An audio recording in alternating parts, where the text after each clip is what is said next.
కాన్పూర్ గ్రామంలో చోటి ఇంకా పింటూ తమ అమ్మా నాన్నలతో కలిసి ఉండేవారు.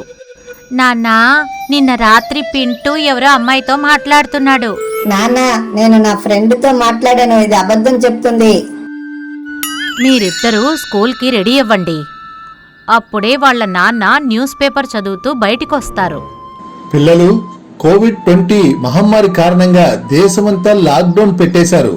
స్కూళ్లు మూసేశారు. అంటే ఇక స్కూల్కి సెలవులేనా? స్కూల్ లేదు. పద చోటి, బబ్లీ పిన్ని వాళ్ళ ఇంటికి లూడో ఆడుకోవడానికి వెళ్దాం. అరే, మీరిద్దరూ మళ్ళీ వచ్చేసారా? అవునక్క, దేశంలో లాక్డౌన్ పెట్టేశారు, స్కూళ్ళు మూసేశారు. అందుకే మేము ఇక్కడికి లూడో ఆడడానికి వచ్చాము. మీ అమ్మ మీకో లూడో కూడా కొని పెట్టలేదా? ప్రతిరోజు సిగ్గు లేకుండా ఇక్కడికి వచ్చేస్తున్నారు మీరు. చోటి ఇంకా పింటూ బాధపడి తమ ఇంటికి చేరుకుంటారు. వాళ్ళు విషయమంతా వాళ్ళ అమ్మకి చెప్తారు. పోనీలేండి పిల్లలు, నేను ఇవాళే నాన్నకి చెప్పి మీ ఇద్దరి కోసం లూడోని తెప్పిస్తాను. చోటి ఇంకా పింటూ వాళ్ళ నాన్న బొమ్మల దుకాణానికి లూడో కొనడానికి వెళ్తారు. కానీ లాక్డౌన్ కారణంగా అన్ని దుకాణాలు మూసేసి ఉన్నాయి. పిల్లలు, లూడో దొరకలేదు, ఎందుకంటే అన్ని దుకాణాలు మూసేసి ఉన్నాయి. ఇప్పుడు లాక్డౌన్లో మాకు టైం పాస్ ఎలా జరుగుతుంది? అయినా మనం లూడోని తయారు చేయొచ్చు కదా. పింటూ వెంటనే ఒక అట్టని కోసి దానిమీద రంగులు వేసి లూడోని తయారు చేస్తాడు. ఇక చోటి ఒక తలగడని ముక్కలు చేసి పిక్కలు తయారు చేస్తుంది. లూడో ఇంకా పిక్కలు సిద్ధంగా ఉన్నాయి, కానీ డైస్ ఎలా చెయ్యాలి? పింటూ నది ఒడ్డుకి వెళ్తాడు. నది ఒడ్డున ఒక చిన్న గుహ ఉంది. పింటూ అందులోకి దూరి రాళ్ల కోసం వెతుకుతూ ఉంటాడు. తనకి అక్కడ 4 పలకల రాయి దొరకదు, కాని రాయితో చేసిన ఒక అందమైన లూడో దొరుకుతుంది. పింటూ చాలా సంతోషంగా ఇంటికి చేరుకుంటాడు. అందరూ చూడండి, నాకేం దొరికిందో. అరే భలే, ఎంత మంచి లూడో ఇది, పద ఆడుకుందాం. లూడోని తెరవగానే లూడో నుంచి మాటలు వినిపిస్తాయి. ఈ మాయా లూడోకి స్వాగతం. గెలిచిన వాళ్ళకి బహుమతి దక్కుతుంది, ఓడిన వాళ్ళని వెక్కిరిస్తాను. అలాగే మోసం చేసిన వాళ్ళకి తప్పక శిక్ష పడుతోంది. అటు బబ్లీ పిన్ని వాళ్ల కూతురు పుష్ప 500 రూపాయలు పెట్టి ఊళ్ళో ఒక అమ్మాయితో లూడో ఆడుతోంది. పుష్ప గేమ్లో ఓడిపోతుంది. పదా, 500 ఇలా ఇవ్వు. లాక్డౌన్ నడుస్తోంది కదా, అందుకే డబ్బులు తీయలేకపోయాను, తర్వాత తీసుకో. నాకు ఇప్పుడే కావాలి. చెప్పాను కదా ఇప్పుడు లేవని. ఇద్దరూ గొడవ పడతారు. ఆ అమ్మాయి పుష్ప లూడోని చింపి వెళ్ళిపోతుంది. మరుసటి రోజు పుష్ప చోటి పింటుల ఇంటికి లూడో ఆడడానికి వస్తుంది. నేను మీతో పాటు కలిసి లూడో ఆడొచ్చా? నా లూడో చిరిగిపోయింది. మొదటి ఆట చోటి ఇంకా పుష్ప ఆడతారు. చోటి గేమ్ గెలిచిపోతుంది. ఇక పుష్ప ఓడిపోతుంది. లూడో నుండి సరికొత్త లేడీస్ బ్యాగ్ బయటికొస్తుంది. ఇది చోటి కోసమే. ఆ తర్వాత లూడో నుండి ఒక ఆవు బయటికి వస్తుంది. అది బయటికొచ్చి పుష్ప తల మీద పేడ వేసి మళ్ళీ లూడోలోకి వెళ్ళిపోతుంది. అసలు ఇదేం లూడో? ఇది మాయా లూడో. గెలిచిన వాళ్ళకి బహుమానం వస్తుంది, అలాగే ఓడిన వాళ్ళని ఏడిపిస్తారు. పుష్ప మనసులో ఒకవేళ తను ఎలాగైనా గెలిచిపోతే తనకి బహుమతి దొరుకుతుందని అనుకుంటుంది. పింటూ, ఒక గేమ్ నేనితో ఆడాలని అనుకుంటున్నాను. పుష్ప పింటూతో ఆడడం మొదలు పెడుతుంది. పింటూ ఒకసారి గేమ్ మధ్యలో లేచి నీళ్లు తాగడానికి వెళ్తాడు. పుష్ప మెల్లిగా తన పిక్కని ముందుకు జరిపేస్తుంది. అప్పుడే లూడో నుండి మాటలు వినిపిస్తాయి. నువ్వు మోసం చేశావు, నేను మోసం చేసిన వాళ్ళని వదిలిపెట్టను. పుష్ప ముక్కు 10 ఇంతలు పొడవుగా సాగిపోతుంది. అరేరే, ఇలా జరిగిందేంటి? నా ముక్కు ఇంత పెద్దగా అయిపోయింది. ఇక నన్ను ఏ అబ్బాయి పెళ్లి చేసుకోడు. అసలే ఇప్పుడు లాక్డౌన్ కూడా నడుస్తోంది. నేను నా ముక్కుని సరి చేయించుకోవడానికి ఎవరి దగ్గరికి వెళ్ళలేను. నువ్వు బహుమతి కోసం అత్యాశపడి మోసం చేశావు. అందుకే నీకిలా జరిగింది. అందుకే అంటారు కదా, ఎక్కువగా ఆశపడ్డం మంచిది కాదు అని. రాము మిఠాయిలవాడు మల్కాపూర్ అనే ఊర్లో తన భార్య ఇంకా పిల్లలతో కలిసి ఉండేవాడు.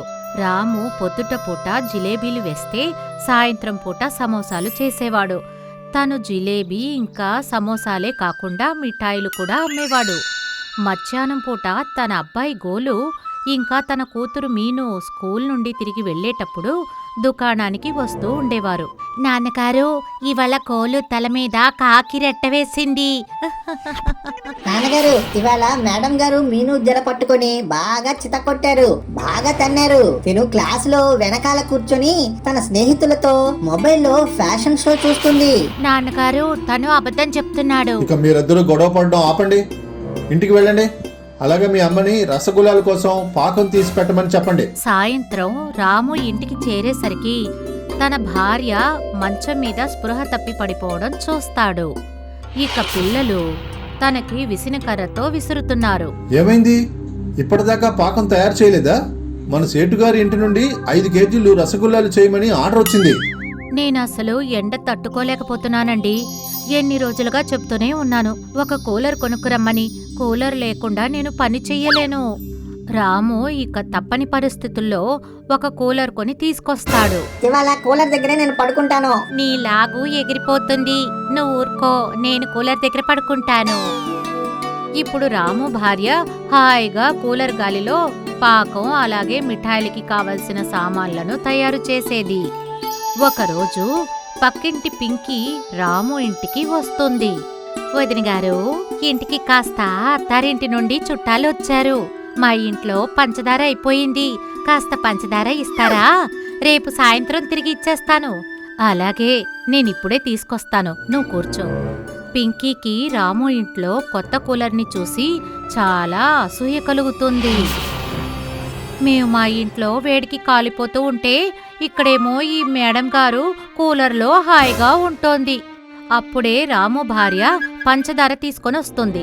ఇదిగో పింకీ, పంచదార. మంచి టీ పెట్టి చుట్టాలికి ఇవ్వు, సరేనా? రాత్రివేళ చుట్టాలందరూ వెళ్ళిపోయాక అప్పుడు పింకీ తన అత్తగారితో ఇలా అంటుంది. అత్తయ్య, రాము ఇంటికి కూలర్ కొనేశాడు. మన ఊరి మొత్తం మీద ఎవ్వరింట్లోనూ కూలర్ లేదు. ఈ రాము ఒకప్పుడు మన ఇంట్లో పనోడుగా ఉండేవాడు. ఇప్పుడు బాగా సంపాదిస్తున్నాడు, మిఠాయిలు అవి అమ్ముకొని.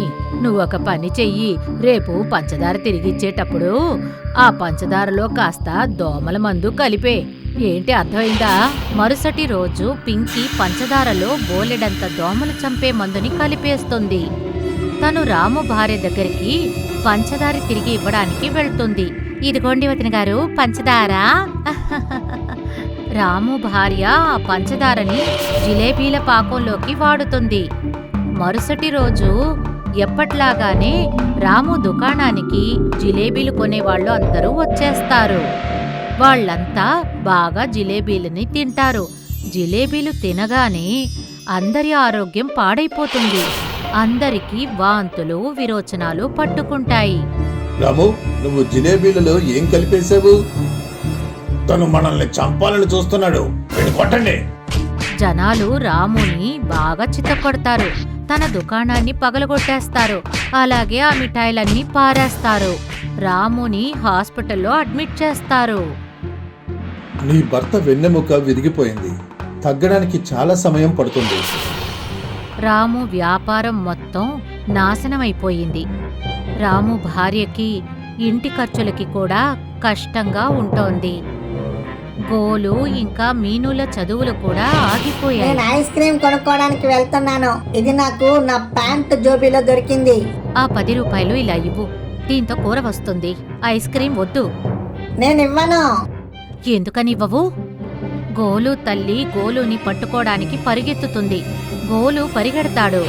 గోలు కింద పడిపోతాడు.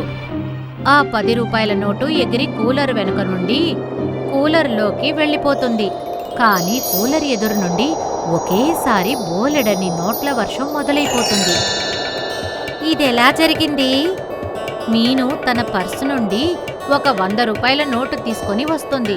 దాని కూలర్లో వేస్తుంది. అప్పుడు ముందు నుండి కూలర్ గాలితో పాటు బోలెడని 100 నోట్లు బయటికి వస్తాయి. నాకు తెలిసి ఇది మాయా కూలరేమో. దీని వెనక ఒక నోటు వేస్తే వేల కొద్దీ నోట్లు బయటికి వస్తాయి. ఆ మాయా కూలర్ నుండి 1,00,000 రూపాయలు కూడబెట్టి వాళ్ళు రాముని ఢిల్లీలో ఒక పెద్ద ఆస్పత్రికి తీసుకువెళ్తారు. రాము కొన్ని నెలల్లోనే నయమైపోయి ఇంటికి తిరిగొస్తాడు. మనం కక్కుర్తి పడకూడదు. మన దగ్గర ఈ మాయా కూలర్ ఉన్నా సరే నేను మళ్ళీ ఆ మిఠాయిల కొట్టునే తెరుస్తాను. మళ్ళీ కష్టపడి డబ్బు సంపాదిస్తాను. మాయా కూలర్ గురించి పింకీ ఇంకా వాళ్ళ అత్తగారికి తెలిసిపోతుంది. ఒకవేళ ఆ కూలర్ని మనమే దొంగిలిస్తే అప్పుడు భలే సరదాగా ఉంటుంది. ఒకరోజు రాత్రి రాము కుటుంబం నిద్రలో ఉండగా అప్పుడు పింకీ తన అత్తగారు దొంగతనంగా రాము ఇంట్లోకి చొరబడతారు. కోడలా, త్వరగా ఇందులో డబ్బులు వెయ్యి. అప్పుడు మనం రాత్రికి రాత్రే ధనవంతులు అయిపోతాం. పింకీ కూలర్లో వెనుక నుండి బోలెడని డబ్బులు వేస్తుంది. అప్పుడు కూలర్ నుంచి ఒకేసారి బోలెడంత వేడి గాలి బయటికి వస్తుంది. పింకీ ఇంకా తన అత్తగారికి మొహాలు కాలిపోతాయి. చూస్తుంటే నువ్వేదో తప్పు చేసినట్టున్నావు. మళ్ళీ డబ్బులు వెయ్యి.